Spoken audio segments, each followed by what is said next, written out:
Damos gracias a Dios por tener un día más de poder estar frente a su palabra. El día de hoy vamos a continuar en el capítulo 1 del libro de Primera de Corintios. Así que usted puede ir buscando en su Biblia, en el teléfono, en la Biblia física, lo que usted tenga.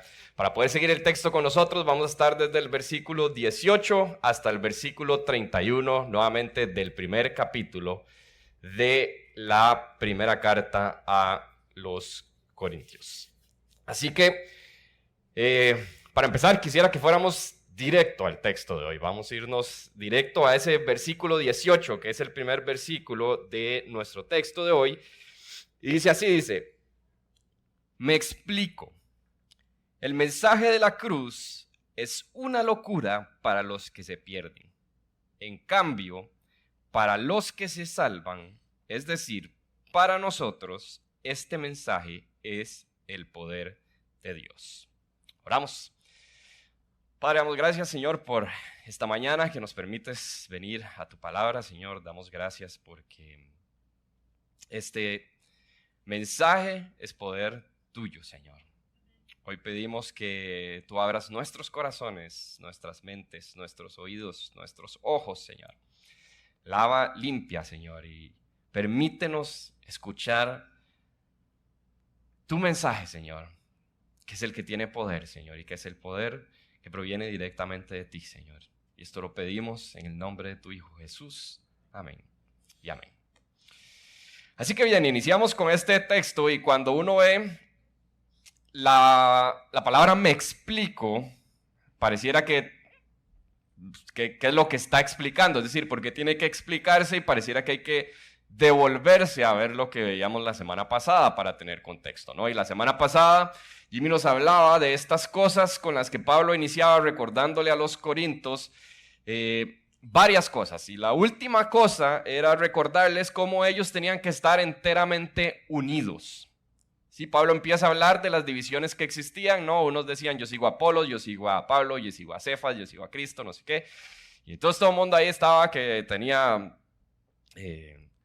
su propio ahí líder al que seguía y su corriente y etcétera. Y Pablo dice, hey, tienen que estar enteramente unidos y gracias a Dios que no bauticé a ninguno. Y empieza a hablar de los que bautizó, no sé qué. Y después dice, me dediqué a predicar y a Cristo y a este crucificado. Y entonces, básicamente lo que está diciendo es, aquí ninguno importa, lo que importa es Cristo, ¿sí? Y después dice entonces estas palabras, dice, me explico.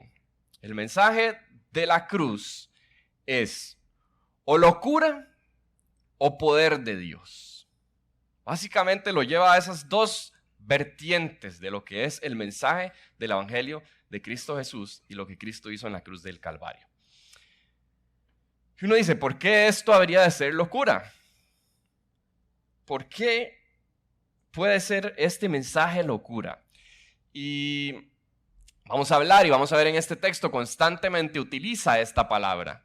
Y hablábamos esta semana en nuestro Semilla en Casa, hablábamos de por qué es que esto puede verse de esta manera. Y hablábamos de cómo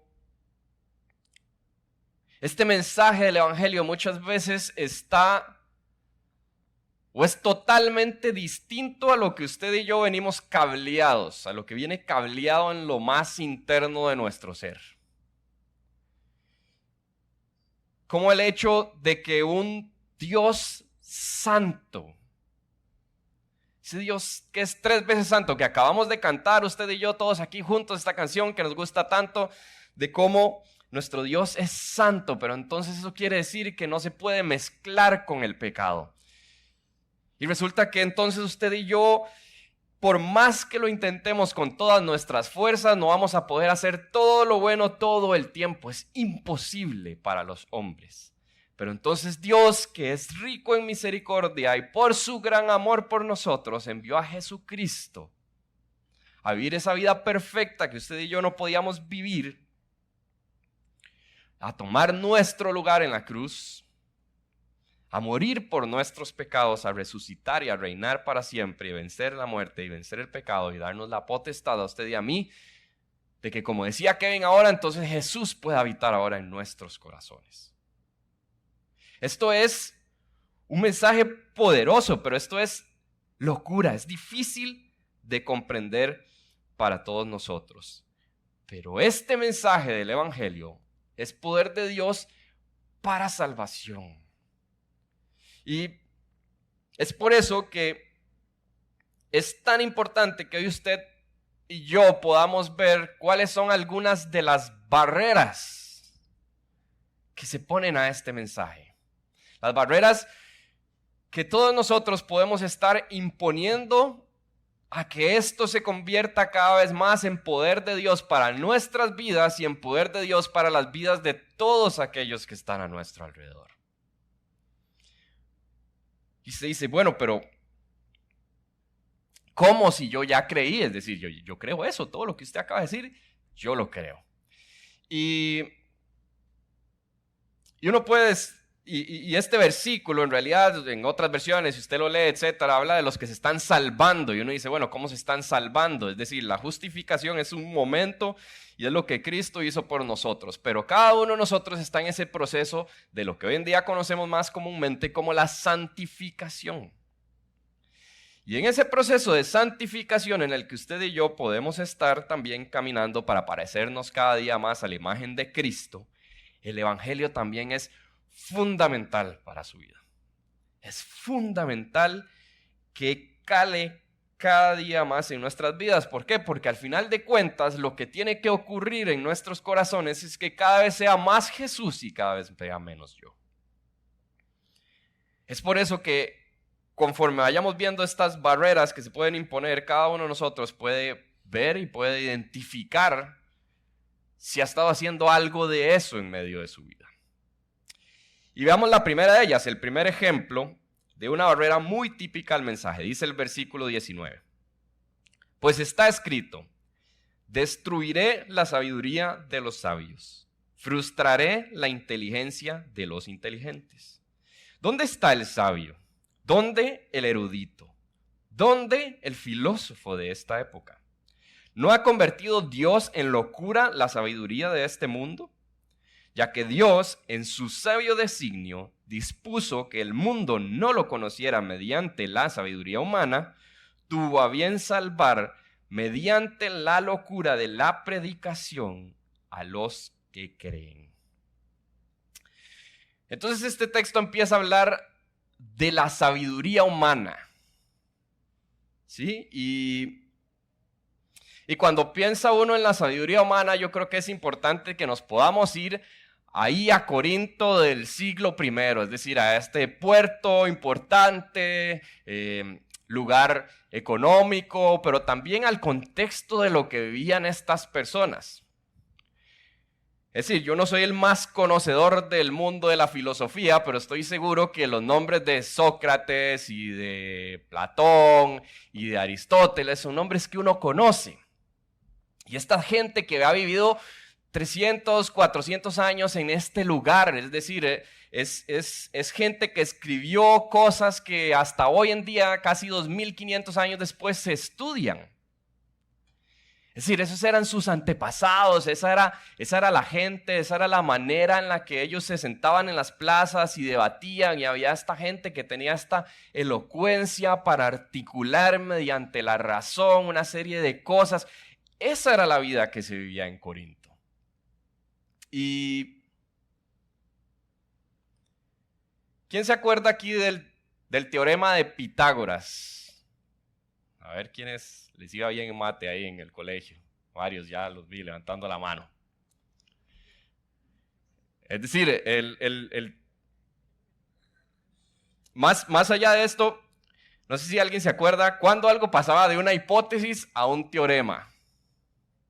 Yo no sé dónde lo estudié, pero no sé si eso fue en la escuela o en el cole o qué, pero en algún momento no le explicaban cuándo se convertía en un teorema. Y es cuando la comunidad científica lo prueba. Es decir, cuando se comprueba eso, entonces se convierte en un teorema y ya no es una hipótesis. Es decir, ¿por qué estoy hablando de todo esto?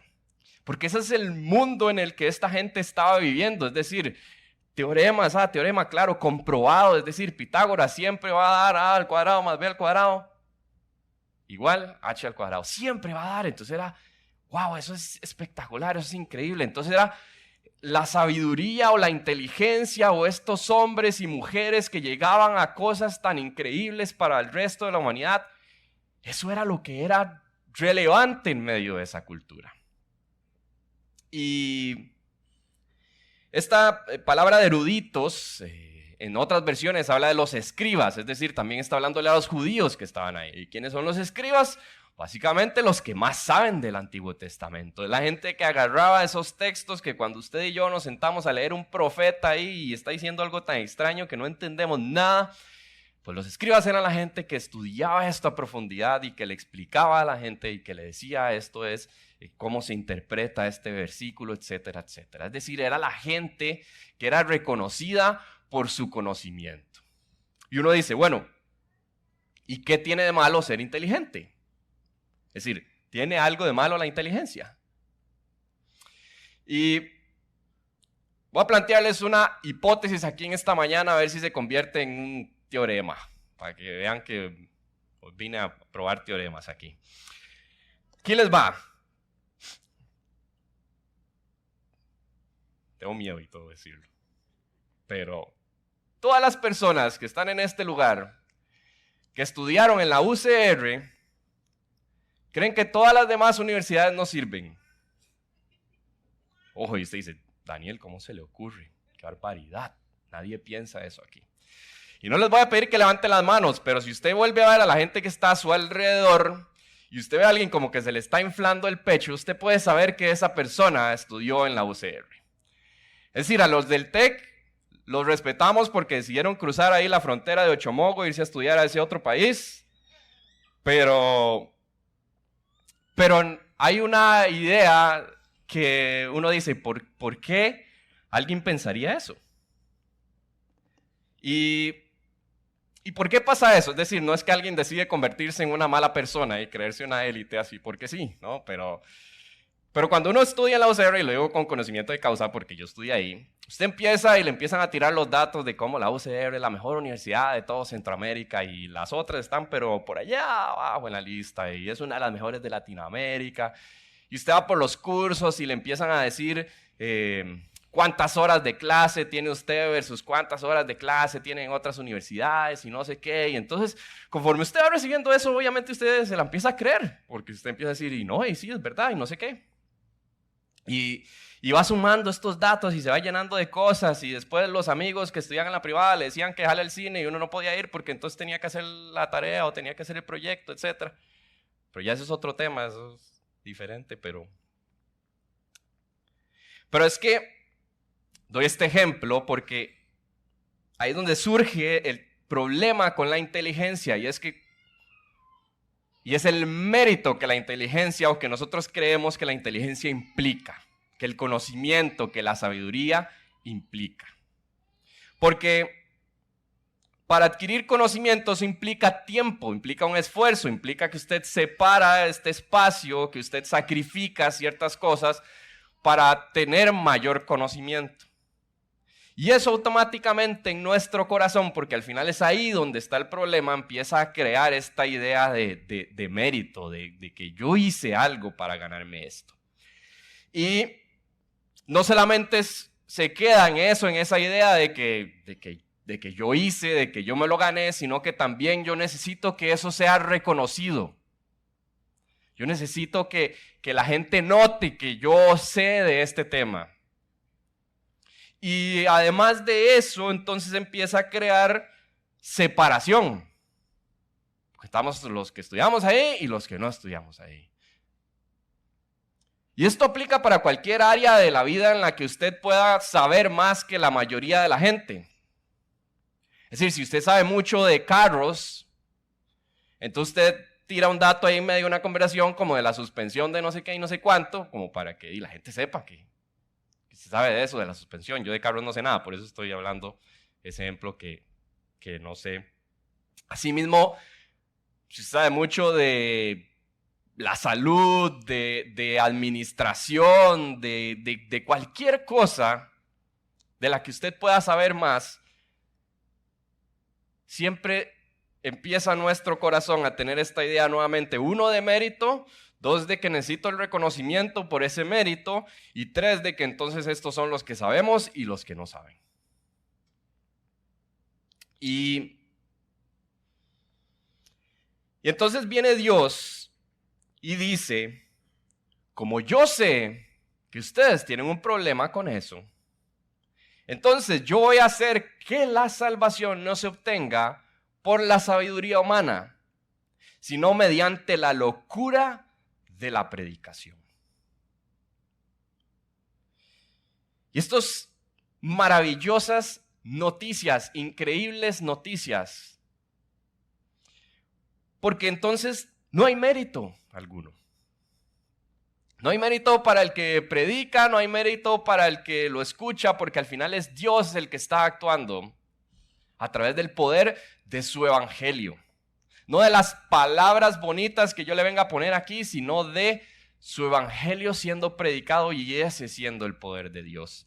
La locura de la predicación del evangelio. Y obviamente la predicación del evangelio no es una locura, ¿no? Lo está diciendo porque puede ser porque es locura para el mundo, el hecho de que en esa cultura de nuevo de Sócrates y Platón y no sé qué y no sé cuánto, dice, hey, no, ¿saben qué? ¿Cómo es la cosa?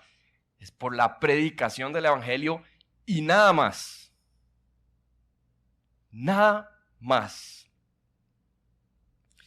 Y ahora viene la segunda parte de esto, que es importante que no solamente prediquemos el evangelio, porque esto es poder de Dios para salvación y porque es la manera en la que la gente se puede salvar, no es por los argumentos lindos, es por la predicación del evangelio, pero también, nuevamente, yo me tengo que predicar el evangelio a mí mismo todos los días. Dice Proverbios 3, versículos 5 y 6, está en las pantallas para que usted lo pueda ver. Confía en el Señor de todo corazón y no te apoyes en tu propia inteligencia. Reconócelo en todos tus caminos y Él enderezará tus sendas. Así que, así como no es por nuestra inteligencia o por el conocimiento que logramos adquirir que usted y yo podemos salvarnos, asimismo no es por nuestra inteligencia o nuestro conocimiento que usted y yo nos podemos parecer más a Cristo cada día. Es confiar en el Señor en cada momento de mi vida. Es que cada momento en el que yo me siento tentado, es que yo identifique cuáles son esas áreas donde mi conocimiento puede ser mayor al que la mayoría de las personas para ponérselas al Señor y decir, Señor, por favor ayúdame a que yo no crea que es por mi mérito que he logrado esto, a que yo no crea que es por mi inteligencia que he logrado esto otro, a que yo no piense que entonces soy mejor, que entonces sé más, porque al final separo a las personas y empiezo a hacer un montón de cosas que hacen que yo me olvide del poder de Dios, que hacen que yo me olvide de lo que Dios ha hecho por mí. Entonces es algo de constante recordatorio en nuestras vidas. Es por eso que tenemos que orar sin cesar, porque al orar, yo estoy recordando quién es el que reina, yo estoy recordando y me estoy postrando, me estoy humillando y estoy diciendo, Señor, auxilio, porque si es por mí, empiezo a creérmela, empiezo a creer que mi inteligencia es muy importante. Segunda barrera, versículo 22, dice, los judíos piden señales y los que no son judíos buscan sabiduría, mientras que nosotros predicamos a Cristo crucificado. Este mensaje es motivo de tropiezo para los judíos y es locura para los no judíos. Pero para los que Dios ha llamado, sean judíos o no sean, Cristo es el poder de Dios y la sabiduría de Dios. Pues la locura de Dios es más sabia que la sabiduría humana y la debilidad de Dios es más fuerte que la fuerza humana. ¿Por qué tan difícil para los judíos y para los griegos creer en Jesús? Es decir, ¿por qué tan difícil? Dice, los judíos buscaban señales, los griegos buscaban sabiduría. ¿Y por qué el mensaje de Cristo crucificado es locura o motivo de tropiezo? Es decir, para los judíos, primero el Mesías, para algunos era esta idea del que iba a venir, iba a reinar, derrocar el imperio romano y gobernar para siempre. Sí, estos versículos que hablan de su reino para siempre, etcétera, los tomaban de esa manera y decían, este va a venir y nos va a quitar del yugo de eso. Otros podrían pensar, y este es el punto, digamos, importante de por qué era tan difícil creer en Cristo y Cristo crucificado, es porque Deuteronomio, en la ley, si un judío iba a la ley, veía que aquel que moría en una cruz, en un palo de madera, era maldito. ¿Cómo iban a pensar que ese era el Mesías? Es decir, no, a mí me enseñaron que si alguien moría en un palo de madera, eso era maldito y no puede ser. Punto. Y los griegos, la razón, hay que llegar mediante la razón. Los dioses, había un montón de dioses, ¿no? Para los griegos. Pero los dioses, si bien es cierto, como que se les llega por la razón y se llega y usted ve estas historias de Prometeo y de todas estas cosas ahí que estaban alrededor de las filosofías griegas y los dioses eran como estos entes superiores que no se podían rebajar a mezclarse. Es decir, este hombre que vino y que este Dios que se hizo hombre, que se humilló de tal manera, jamás. Imposible. Locura completa. Sin la razón, sin todo este tema. No, imposible. Y cuando pienso en estas cosas que hacían piedra de tropiezo, pienso en lo difícil que es entonces desaprender lo aprendido. Es muy difícil desaprender lo aprendido. Es decir, si usted estaba chiquitito ahí y los escribas le decían cómo iba a ser el Mesías, etcétera, llegaba alguien que no calzaba con el perfil que usted le han explicado toda su vida, difícil creer que sí era entonces. Y buscando un ejemplo para este tema, tuve que recurrir a mis amigos de Semilla en Casa esta semana y sin ningún contexto alguno les dije, necesito un ejemplo para desaprender lo aprendido. Nada más eso les dije, no dije de qué iba a estar hablando ni nada. Y inmediatamente surgió el tema de las mañas que cada uno de nosotros tiene en la casa. Y ya que no están aquí y esto no va a quedar en YouTube, entonces voy a hablar sin hablar nombres, claramente, pero de las cosas que se hablaron ahí, ¿no? Entonces uno decía, no, 2 esponjas para lavar, porque los vasos se lavan con una esponja diferente a la que se lava los platos. Esa fue nueva para mí, yo nunca había escuchado eso. Alguien habló de cómo se ponen los cubiertos en el fregadero para secarlos. ¿Se ponen para abajo o para arriba? Porque si se ponen para abajo se ensucian, pero si se ponen para arriba y lo pueden, un cuchillo ahí lo puede a uno.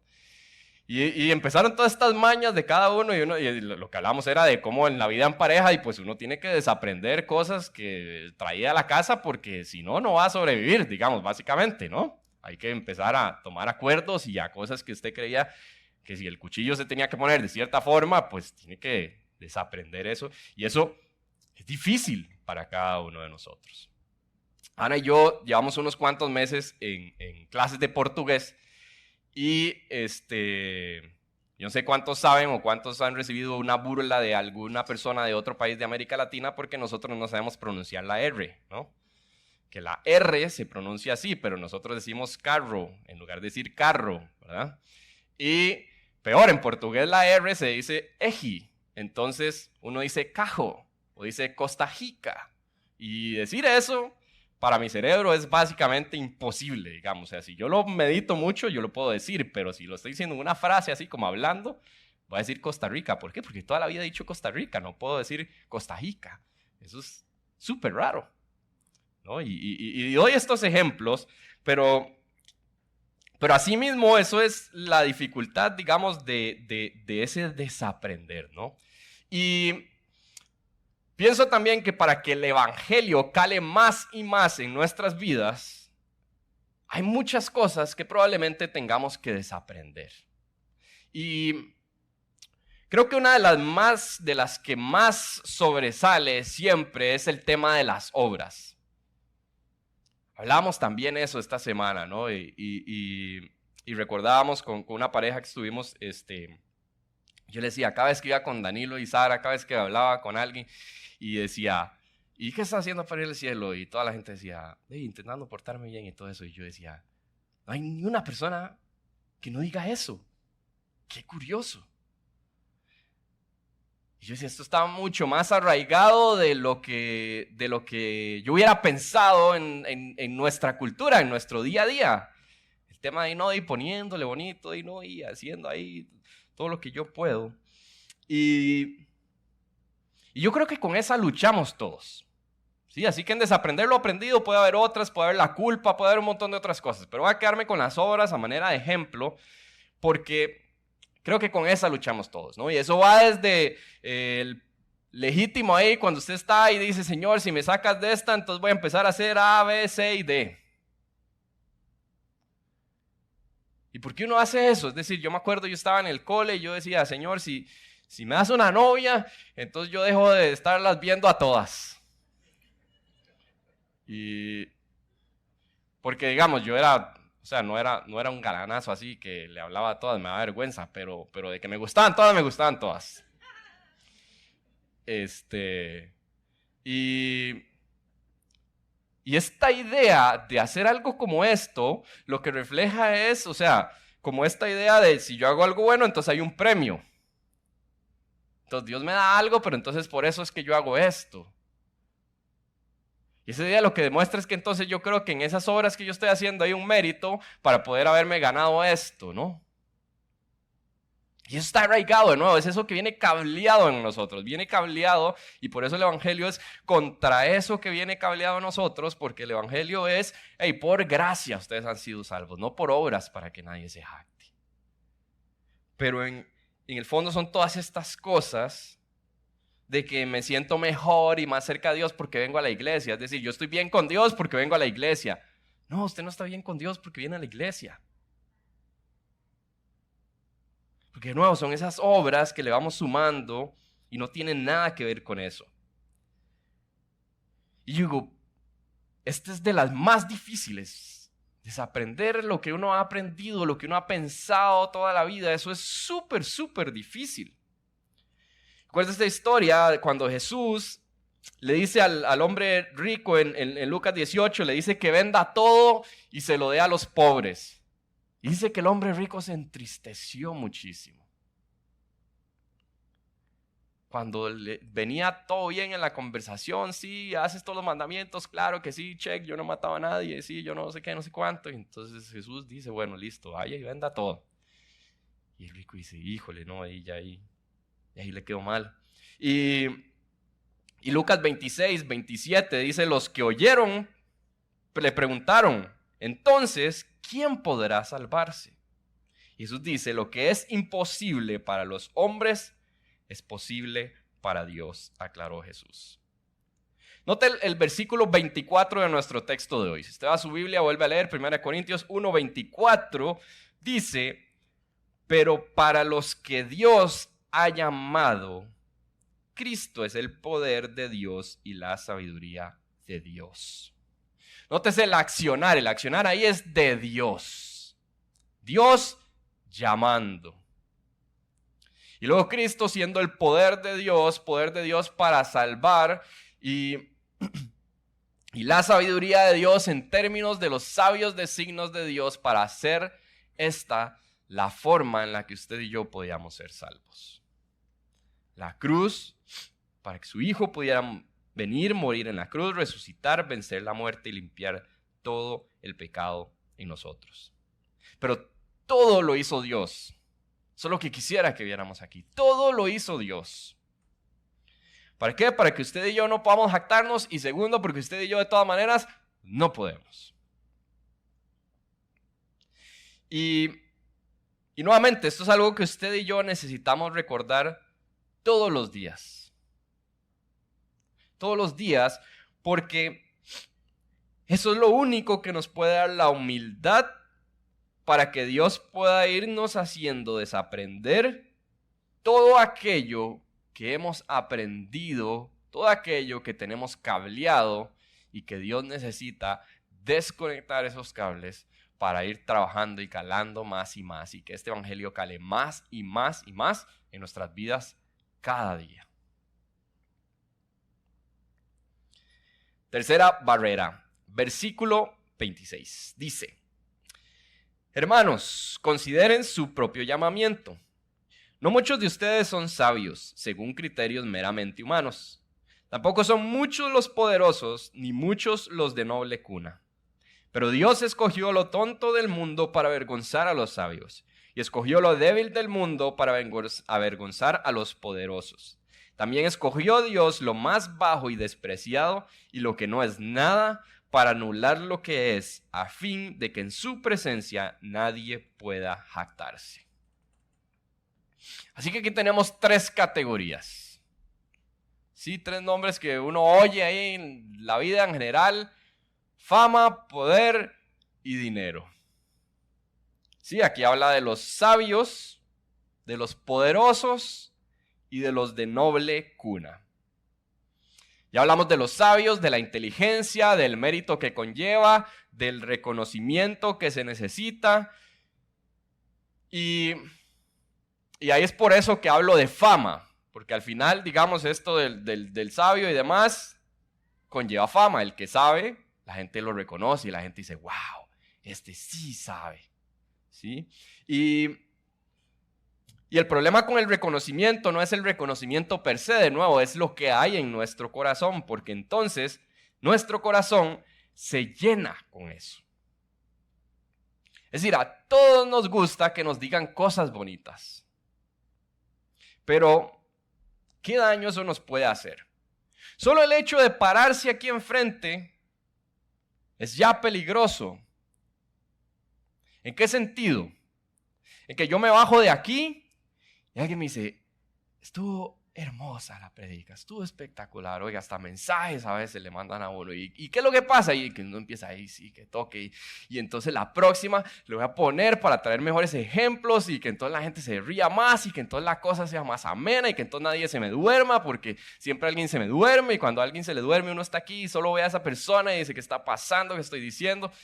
En fin, eso es lo que pasa aquí enfrente, para que ustedes sepan. Pero más allá de eso, está al otro lado de la moneda. Nadie me dijo nada. ¿Será que lo hice mal? ¿Será que dije puras tonteras? ¿Será que no tenía ninguna coherencia lo que yo estaba diciendo? Ahora, ¿cuál es el problema con eso? Que todo gira alrededor de mí. Que lo que yo estoy pensando es en yo, en cómo me está viendo la gente, si la gente me está dando reconocimiento, si no me está dando reconocimiento, cuando lo que importa y lo relevante de hoy, de esta mañana, de este mensaje, no es si yo lo haya hecho con mucha elocuencia o le haya dado los mejores ejemplos. Lo importante es el evangelio de Cristo Jesús siendo predicado aquí en este lugar y transformando su vida, porque nada, ninguna otra cosa puede hacer eso. Eso es lo relevante. Pero nuestra cultura de reconocimiento también genera esta cultura de si en el 7x7 yo veo y yo digo: este fue el más tuaris, este fue el más malo, etcétera, porque nuestra misma cultura de reconocimiento nos lleva a nosotros, no solo al que se para aquí enfrente y tiene el peligro de que el reconocimiento lo haga sentirse merecedor, sino también de los que estamos ahí sentados escuchando y también tenemos esta mentalidad de si lo hizo bien o si lo hizo malo, etcétera. Y no de si el evangelio de Cristo fue predicado y de lo que el evangelio de Cristo tiene que decir a mi corazón y lo que yo tengo que trabajar en mi vida. Y es peligroso por cómo funciona su corazón y el mío. Y si usted lucha con eso, como yo, le voy a dar la misma oración que yo hago cada domingo antes de subirme aquí. Y esa está en 2 de Corintios 4:7. Dice 2 de Corintios 4:7: pero tenemos este tesoro en vasijas de barro para que se vea que tan sublime poder viene de Dios y no de nosotros. Y mi oración es: Señor, que se note que soy vasija de barro, que se note que el sublime poder solamente proviene de Dios. Solamente. Que lo que me llene no sea el reconocimiento, sino el poder de Dios. Y ahí viene el segundo elemento que nos puede llenar. De nuevo, estas cosas, el problema es que nos llenan, y si yo me lleno de esto es lo que me llena. Entonces, si no hay reconocimiento, me siento mal. Si hay reconocimiento, entonces me siento bien. Pero no es el poder de Cristo y de lo que Cristo hizo por mí lo que me está llenando. Lo que me está llenando es el reconocimiento. El segundo, de nuevo, es el poder, ¿sí? Y hablaba con alguien más también esta semana de cómo todos en una u otra medida tenemos poder. ¿Sí? Usted dice, no, yo no soy poderoso, yo no soy político, yo no soy pastor, yo no soy gerente, yo no soy no sé qué. Todos en alguna u otra medida tenemos poder. Y es importante entonces que cada uno de nosotros pueda reconocer dónde tiene poder para estar atento a si eso está llenando su corazón. No, esto es estar alerta a si algunas de estas cosas están siendo una tentación para mí de poner mi mirada en otra cosa que no sea Cristo. Y hablaba esta semana entonces con esta persona acerca del tema del poder y de cómo muchas veces yo, inclusive aquí sigo hablando de ejemplos de Daniel, podría pensar que, bueno, es que si yo no hago esta reunión o si yo no pongo a esta gente a hacer esto, entonces no lo van a hacer y entonces yo tengo que estar y entonces si yo no les digo que hagan esto, entonces nadie lo va a hacer y entonces no va a pasar y entonces... Y así está uno, y ¿sabe qué es lo que pasa con eso? Que entonces lo que pasa es que Daniel cree que es el poder de Daniel lo que mueve las cosas aquí y no el poder de Cristo Jesús obrando en la vida de las personas. Ese es el reto, ese es lo difícil, eso es lo que el evangelio necesita calar más y más en mi vida personal. Pero para mí un ejemplo maravilloso, increíble de cómo lo que pasa en este lugar no tiene absolutamente nada que ver conmigo, es la historia de Roberto. Es decir, el domingo pasado oramos por Roberto, no sé cuántos lo conocen. Roberto es un habitante de la calle que ha estado viniendo a Semilla, lo ha estado trayendo una familia y Roberto se internó el domingo pasado en un lugar con un pastor en Puriscal, que pudimos llevarlo, gracias a Dios. Bueno, suena mucha gente, yo no fui, pero pudieron ir con él y acompañarlo. Y yo pienso, no había ningún plan que nosotros podíamos diseñar, Ana y yo, con Chris y con Nati, sentados ahí planeando para que todo esto ocurriera. Solo el poder de Dios obrando en la vida, el evangelio de Cristo siendo predicado y el poder de Dios calando en la vida de una persona y en la vida de múltiples personas que llevaron a que esto sucediera. Solo eso. Solo eso. Entonces, cada vez que siento esta idea de si yo no hago esto no pasa, o si yo no digo en mi casa, porque como si yo no digo en mi casa que laven los platos, nadie los lava, y todas estas ideas del poder y de que si yo no hago, que se vuelven una tentación para pensar que es por eso que ocurren las cosas, recuerde que es por el poder de Dios. Y la última, el tercero, y el que me parece más curioso de los que habla este tema, es el de noble cuna. Porque me parece interesante, o sea, el reconocimiento yo puedo creer que es que porque yo me lo gané. El poder yo puedo creer también que es porque yo me lo gané, porque yo hice las cosas bien, por eso tengo poder. Pero el noble cuna, es decir, eso no tiene nada que ver con algo que yo haya hecho. Decía un amigo que usted solo puede convertirse en millonario en 2 ocasiones en la vida. O cuando nace o cuando se casa. Así que para los que ya pasamos las 2, a bretear se ha dicho, amigos, porque ya no tenemos opción.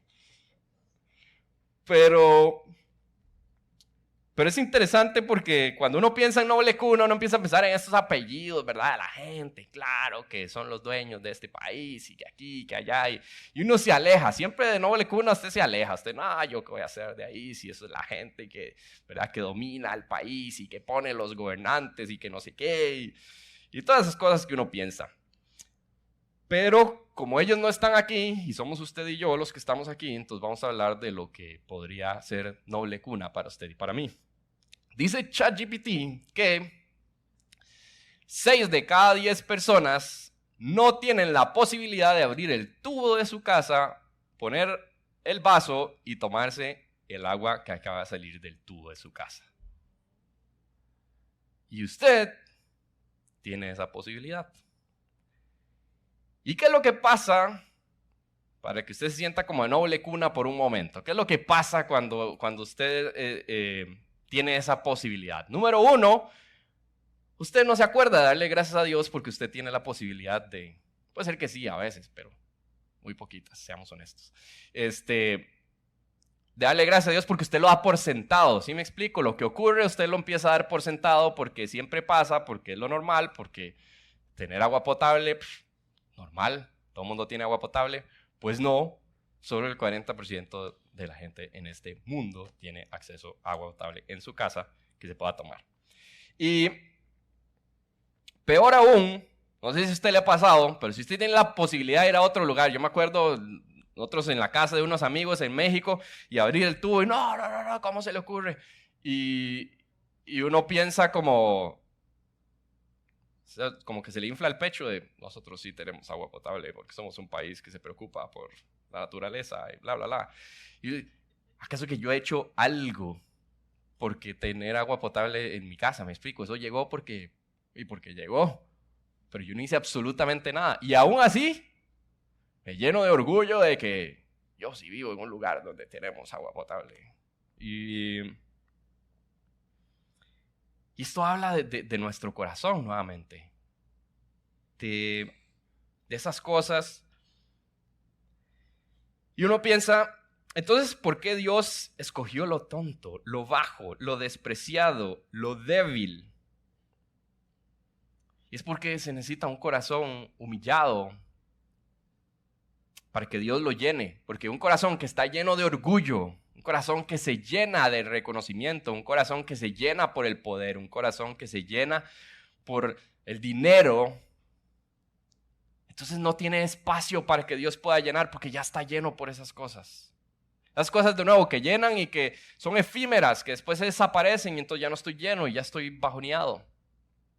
Dios necesita ese corazón humilde, humillado, que reconoce que todo eso proviene de Dios, que el poder es de Dios, que las riquezas las provee Dios, que el reconocimiento que dice nuestro texto al final, que vamos a leer ahorita, que si alguien ha de gloriarse, que se gloríe del Señor.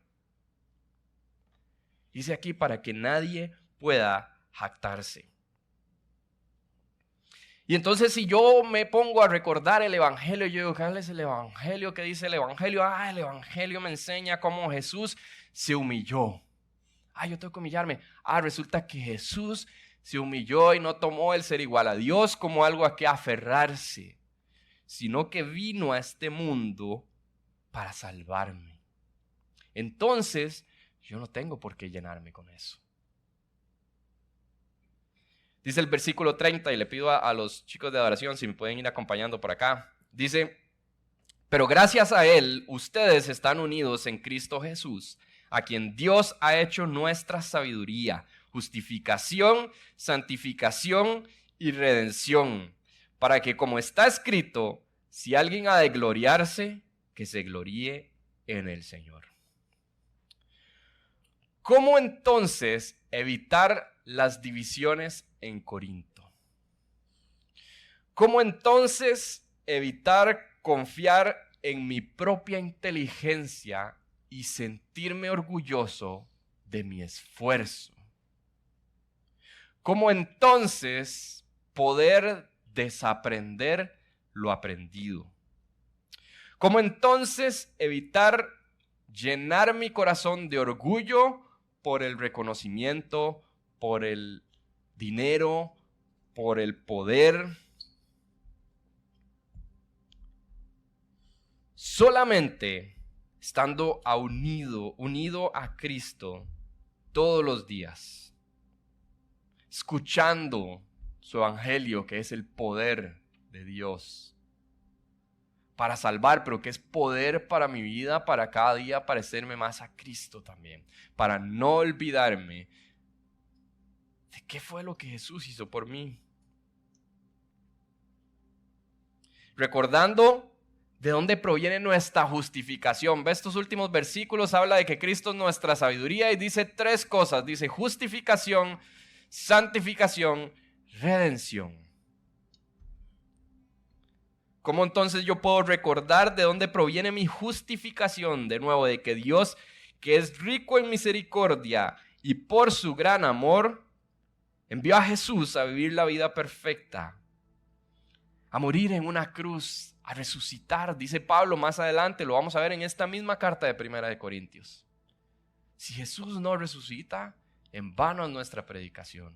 Resucitó, venció, ya venció. Ya nos salvó, ya nos limpió, ya nos lavó, ya lo hizo. Por pura gracia.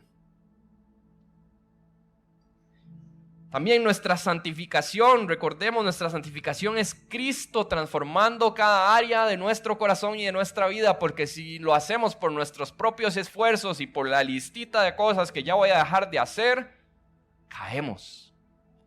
Es Cristo, es recordar arrodillarme cada mañana, Señor, si no vas conmigo, mejor no voy porque algún enredo voy a hacer.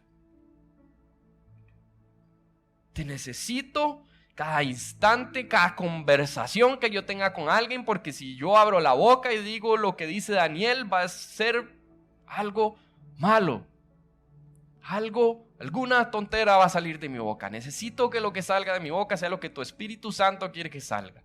Y así constantemente recordando en nuestro proceso de santificación el Evangelio de Cristo Jesús, el poder de Dios y lo que yo lo necesito cada segundo de mi vida. Y recordando que Cristo es nuestro Redentor, que se pagó un precio, que no fue de gratis. Que ese Dios santo necesitaba un sacrificio, pero que Jesús tomó ese lugar suyo y mío, y que entonces,